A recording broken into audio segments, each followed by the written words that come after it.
कि आप लोगों ने पिछले एपिसोड में देखा था, तांगसा ने यहाँ पे हुआंग बिंबिंग को हरा दिया होता है। हुआंग बिंबिंग भी यहाँ पे अपनी बेट को फुलफिल कर रही होती है, फ्रोजन थ्रोन को यूज करके ऊ बिंजी की ब्लड लाइन को प्यूरिफाई कर रही होती है। और उसके बाद हमें दिखाया जाता है ऐसे करते करते वो जो ऊ बिंजी के बॉडी के अंदर काफ़ी सारा एयर फ्लावर जा रहा होता है, जिसकी वजह से उसकी बॉडी के ऊपर काफ़ी सारे लाइन्स आने लगती है। जहाँ पे कोई पावर एक्टिव हो रहा होता है, उसकी बॉडी पूरी तरह से आइस फ्लावर की तरह दिख रही होती है। हमें ऐसा करते हुए जो हुआंग बिंबिंग होती है सोच रही होती है कि जो फ्रोजन थ्रोन है किसी भी तरह की ऑब्जेक्शन नहीं दिखा रहा है।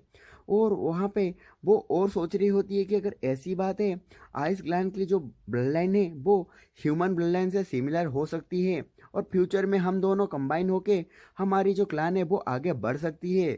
दूसरी तरफ हमें दिखाया जाता है ऐसा करते करते पूरी रात हो जाती है और एक दिन बीत जाता है, जहाँ पे पूरी तरह से ऊ बिंजी की ब्लड लाइन प्यूरिफाई हो चुकी होती है। और ये सब करने के बाद हुआंग बिम बिम भी गुड बाय बोल के चली जाती है। तांगसान भी सब कुछ कॉन्टैक्ट कर लेता है। कॉन्टैक्ट करने के बाद हुआंग बिम बिम को गुड बाय बोल के वहाँ से जाने लगता है। और ये सब सब चीज़ें करने के बाद ऊ बिंजी जो होता है वो सडनली जो व्हाइट टाइगर होटल होता है वहाँ पे चला जाता है और तांगसान भी चला जा गया होता है जहाँ पे बिग कैट कपल को ढूंढने के लिए। और जाते जाते ऊ बिंजी भी सोच रहा होता है कि उसकी बॉडी के अंदर कोई एक पावर एक्टिवेट हुई है, जिसकी वजह से उसकी बॉडी बहुत ज़्यादा पावरफुल लग रही होती है। दूसरी तरफ तांगसान भी उड़ के जा रहा होता है आंसेस्ट्रल कोर्ट की तरफ, क्योंकि आंसेस्ट्रल कोर्ट के अंदर उसे बिग कैट मिलने वाला होता है, जहाँ पे आंसेस्ट्रल कोर्ट में जो इलाइट कंपटीशन होता है जल्दी स्टार्ट होने वाला होता है, इसीलिए इमीडिएटली रजिस्ट्रेशन करना पड़ेगा। और यहाँ पे लिंगर ब्लड लाइन को यूज करके तांसन यहाँ पे बिग कैट और उसकी पत्नी के पास पहुँच गया होता है इसकी यूज करके। और वहाँ पे पहुँचने के बाद उसे पता चलता है कि बिग कैट और उसकी पत्नी डे एंड नाइट चल रहे हैं, क्योंकि आंसेस्ट्रल कोर्ट में उड़ नहीं सकते। जहाँ पे तांसन भी बता देता है कि आंसेस्ट्रल जो इलाइट कॉम्पिटिशन है स्टार्ट होने वाला होता है। और उनसे सब कुछ डिटेल बता रहा होता है। सब कुछ डिटेल जानने के बाद जो बिग कैट होता है बिल्कुल कुछ नहीं बोलता और हाँ बोल देता है। उसके बाद वो आंसेस्ट्रल कोर्ट जाने के लिए चले जा निकल गए होते हैं। और वहाँ से निकलने के बाद पहली बात तो तानसेन सब कुछ डिटेल बता चुका होता है और ये दोनों निकल जाते हैं, जहाँ पे बिग कैट सोच रहा होता है कि मेरी जो पावर यहाँ पे चेंज हुई है उसको यूज करके मैं देखना चाहता हूँ कि मैं कितना पावरफुल बना हूँ। वो अपनी पावर को आजमाना भी चाहता था। दूसरी तरफ तानसान भी यहाँ पे चला जाता है लिक्सी चैम्बर ऑफ कॉमर्स में, जहाँ पे क्योंकि बिग कैट की जो पत्नी होती है वो नोबेल नहीं होती और इसकी वजह से वो जूरियन से मिलता है हेल्प करने के लिए, जहाँ पे बिग कैट की पत्नी को कैसे भी करके एंसेस्ट्रल कोर्ट में लेना होता है। और कुछ टाइम के बाद एफर्ट डालने के बाद सक्सेसफुल हो जाते हैं, जहाँ पे बिग कैट की पत्नी और तानसान निकल गए होते हैं कार्ड के अंदर बैठ के। फिर वहाँ पे काफ़ी दूर जाने के बाद वो लोग भी पहुँच गए होते हैं एंसेस्ट्रल कोर्ट के अंदर, जो क्योंकि आज ही लास्ट डे होता है रजिस्ट्रेशन का, इसीलिए वो किसी भी होटल में नहीं रुकते, सीधा एंसेस्ट्रल कोर्ट में चले जाते हैं। सीधा रजिस्ट्रेशन की जो कंपटीशन जगह होती है वहाँ पे चले गए होते हैं और वहाँ पे रजिस्ट्रेशन करने के लिए बोल रहे होते हैं। वहाँ पे पहुँचने के बाद बिग कैट की जो पत्नी होती है वो कैरेज में ही रुकती है और वो दोनों वहाँ पे जो अटेंडेंस होते हैं वहाँ पे जाने लगते हैं उनके साथ मिलने के लिए, जहाँ पे तानसान भी रजिस्टर करने के लिए गया होता है। और वहाँ पे जो लोग होते हैं बोलने लगते हैं कि यहाँ पे रजिस्ट्रेशन करने के लिए 100 एलिमेंट कोहन चाहिए और सेकंड क्लास की ब्लड लाइन होनी चाहिए, उससे ऊपर की होगी तो भी चलेगा।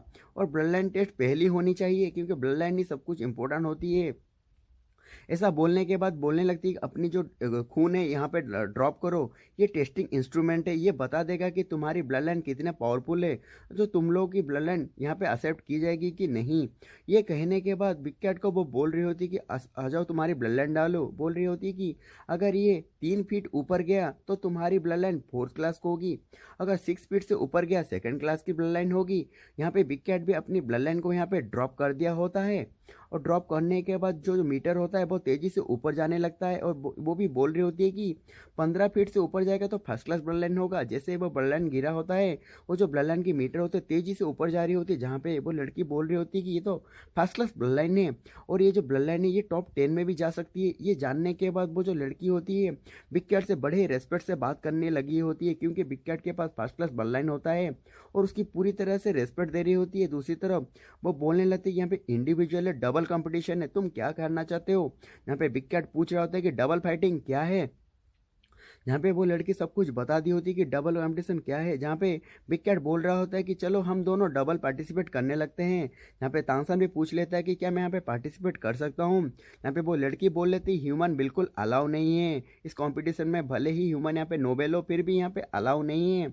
जहाँ पे बिग कैट थोड़ा पूछने लगता है कि मैं यहाँ पे फर्स्ट क्लास बल्लाइन हूँ और मैं पार्टिसिपेट कर सकता हूँ, पर उसके पास भी अगर फर्स्ट क्लास बल्लाइन होगा क्या वो पार्टिसिपेट नहीं कर पाएगा। ये पूछने के बाद वो लड़की बोलने लगती है कि नहीं, ऐसा नहीं, एक गारंटी चाहिए ग्रेट डेमन एम्पायर से और उसके पास सेकंड क्लास की ब्लड लाइन होनी चाहिए उससे ऊपर की।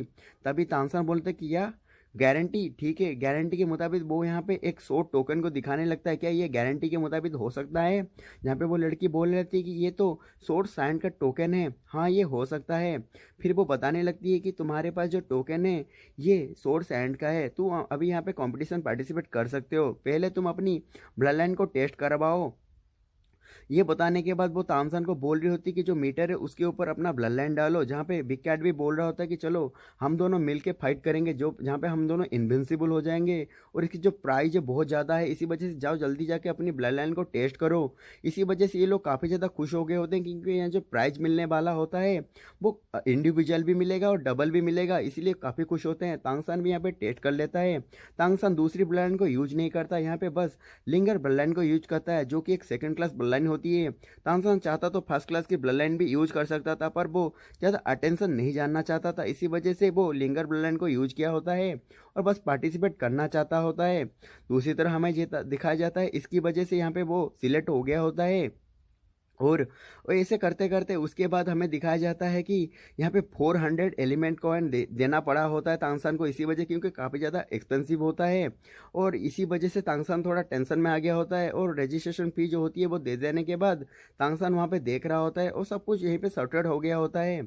धीरे धीरे करके जैसे ये लोग कंपटीशन आगे जा रहे होते सडनली कोई आके पूछने लगता है कि क्या यही रजिस्ट्रेशन की जगह है आंसरफुल कोर्ट की और टूर्नामेंट जो होने वाली है। तांगसान भी पीछे की तरफ देखने लगता है कि कौन बोल रहा है। पीछे से एक बंदा जैसा कोई आ रहा होता है, तांगसान भी उसे देख रहा होता है। उसे देखने के बाद उसे कोई सडनली फील होता है कि ये सडनली मेरा हार्ट क्यों ऐसा फील हो रहा है जैसे कि भी इस इंसान को मैं जानता हूँ पर मैं जान नहीं पा रहा हूँ ये कौन है। कुछ देर के बाद उसे देखने के बाद सोचने लगता है कि ये पीकॉक डेमन क्लान से आया है, ये कौन है ये। सडनली वो समझ जाते हैं और कोई नहीं मीगोंजी है और बोलने लगते हैं मीगोंजी। यहाँ पे मीगोंजी भी वहाँ पे देख के बोलने लगती है कि सूरा तुम यहाँ पे क्या कर रहे हो, तुमने तो मुझे पता ही नहीं था। जहाँ पे तांसान बोलने लगता है कि तुम यहाँ पे क्या कर रहे हो, तुमने तो बोला था तुम रिट्रीट पे हो। ये लोग ऐसे बात कर रहे होते हैं, सडनली वहाँ से पीकॉक डेमन किंग जो होते हैं वो आ जाते हैं। आके बोलने लगते हैं कि तुम दोनों एक दूसरे को जानते हो। जहाँ पे तांगसान थोड़ा घबरा गया होता है। दूसरी तरह मैं आप लोगों को बता दूंगा आगे की जो स्टोरी आने वाले काफ़ी ज़्यादा इंटरेस्टिंग हो जाएंगे।